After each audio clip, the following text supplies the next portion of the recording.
Let me go through it with you if you don't mind, Mr. Bastard. May I call you? Just going back to some old clips. Of Howard Stern and Old Dirty Bastard. I mean, at least that is what the word know him as. Most people don't really know his real name, but he did call himself Old Dirty Bastard. Clan. If you watched the Grammys last night, he just stormed up right on stage. He just bogarted that mic. And it's kind of weird when somebody call you, oh, Mr. Bastard. From Sean Colvin. Nobody tells him what to do. And he just bought new clothes and everything. Well, he explained that. Here, Old Dirty Bastard, how are you, man? Howard Stern. And you respond, and you think it's perfectly fine for them to call you Mr. Bastard. I don't know if this is aging very well. Let me go through it with you if you don't mind, Mr. Bastard. May I call you? But it makes me want to go back and pull up some more Howard Stern interviews and stuff like that, especially with black acts, you know? And then you have this lady on his side co-signing him or whatever, right? I mean, I like Howard Stern as a funny guy. So the man of the hour is Old Dirty Bastard from Wu-Tang Clan. If you watched the Grammys last night, he just stormed up right on stage. He just bogarted that mic. But I just think it's weird when Old Dirty Bastard go on it's kind of like the N-words to a certain extent. It's like,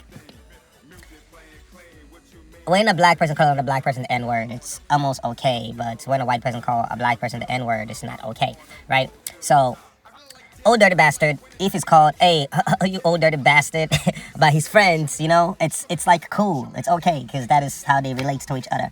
But when you're like Howard Stern calling Old Dirty Bastard, oh, Mr. Bastard, if I could call you that,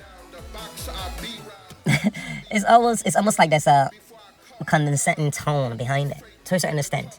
Even though Old Dirty Bastard, of course, he looks high right there anyway, so he looks like he doesn't really care. Or maybe he's not high. He looks like he hasn't rested. Or maybe, well, that is what he called himself, so I guess anybody could call him that. I don't know, but it's just weird when Howard Stern is calling Old Dirty Bastard, oh, Mr. Bastard, and then you have this black girl on the side laughing and finding it funny. It's weird, though. I don't know if I could say this, like, when it comes down. Anyone who's selling records, I mean, doing what they supposed to do, as far as entertainment. Right. You know what I mean? I know what you mean. That's beautiful. Right. You know what I mean? Right. I know what you mean. Just I feel that. I just think it's funny when he says, you know what I mean? And Howard Stern is like, I know what you mean. You know what I mean? I know what you mean. It's a rhetorical question. You don't have to tell him, I know what you mean. I just think that is super funny.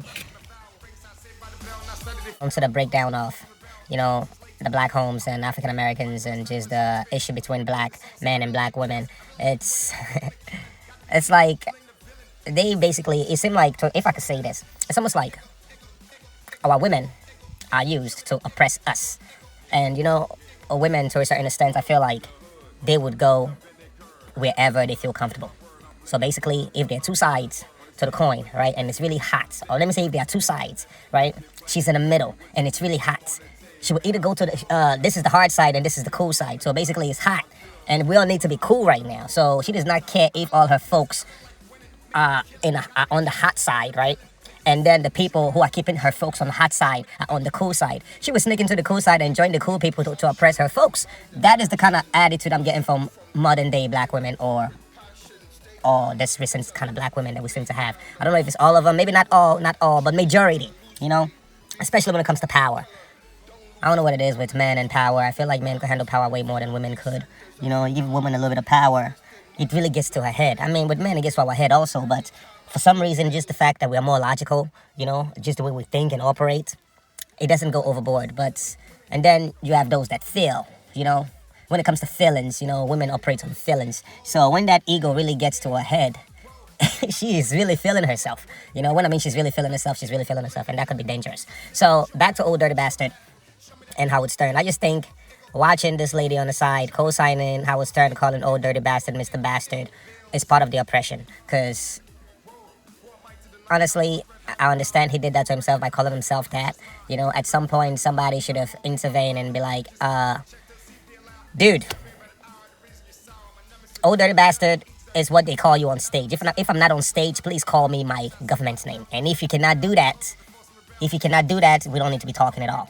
My fans could call me that, especially when I'm rapping and doing what they know me for. But in everyday life, Mr. Bastard, oh, Mr. Bastard, no. We all know what a bastard means. It means a child without a father, right? And that is not something that is praised. I don't know if Old Dirty Bastard has a dad or not, but still, We don't go calling every child in a homeless facility or one of those places where you adopt kids from, right? In a shelter. We don't go call the kids in shelter. We don't go around them, hey, bastard, bastard, hey, bastard, hey, bastard, hey, all you bastards. We don't go saying that. You know, so, I don't know, man. Let me know how you feel about this video, because I would start calling old dirty bastard, hey, Mr. Bastard, and this lady over there, laughing behind it. When I see that shit, I'm really offended by it, you know? I'm really offended by it. You know, like, it's okay to call him by his government's name while he's on your show.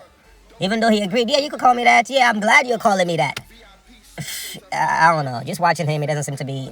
Maybe he's in his right mind, or maybe he's not in his right mind. But he doesn't look rested. He looks tired. And from somebody who is a representative of the black diaspora, honestly, this is not aging well. It's not aging well.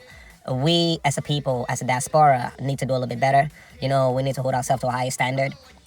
Like, we need to pull ourselves up. We need to pull each other up, not pull each other down.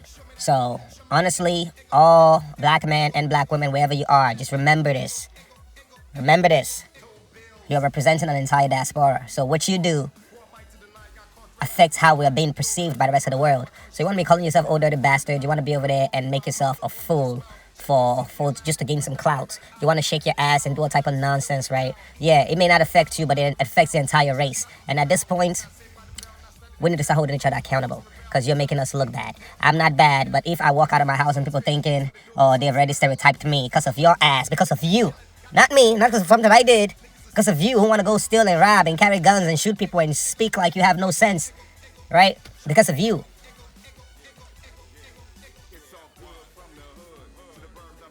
That's not cool.